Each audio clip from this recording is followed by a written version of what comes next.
All right, so we've gone ahead and let this dry for a couple days, and it looks really cool.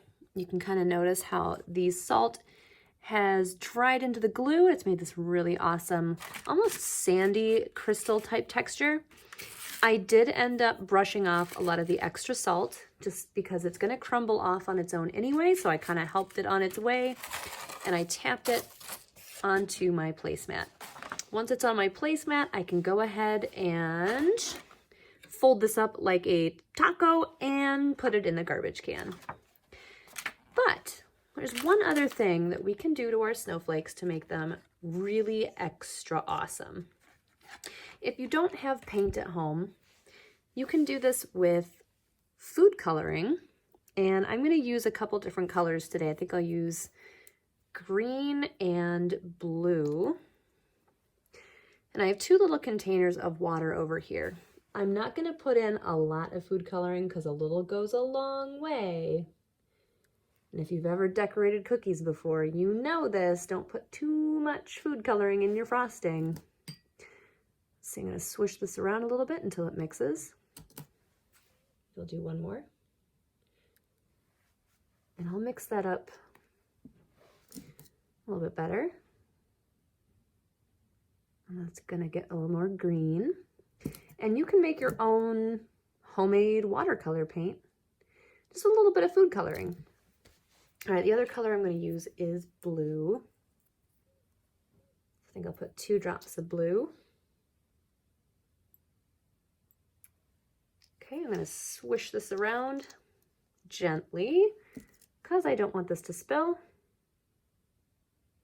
Food coloring stains, which means that if it gets on your fingers or your clothes or the table, it tends to stay there for a while, so be very careful with the food coloring. All right, so this looks pretty good. It might be a little bit watery, but we'll give it a try. I'm gonna use some of this green. Let's see what happens if I put it on this snowflake. Okay, now I'm putting it over here, but I don't know if you can see what it's doing. It's traveling. It's already way over here. I put it here and it went all the way over there. All right, it's not going to make it super green. It's just going to make it a little green. Maybe I'll put some over here.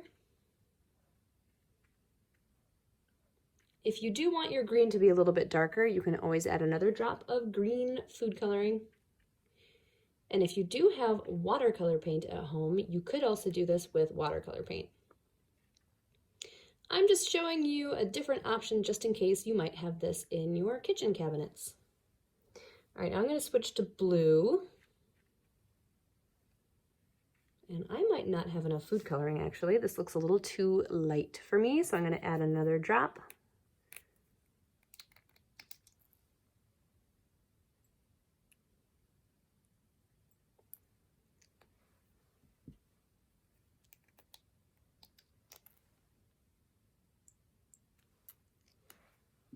All right, let's try this. This is a little bit more inky blue. So let's see how this works. Oh yeah, that's more blue. So if I put a little drop of blue on the salt, it will actually travel along the salt and it will start to mix with that green a little bit. But you can kind of color your snowflakes. You can even mix the colors and it will travel with the salt. The brush I'm using is very small. So when you do this, you don't want a huge brush, you just want something small. And you're only putting this on the salt.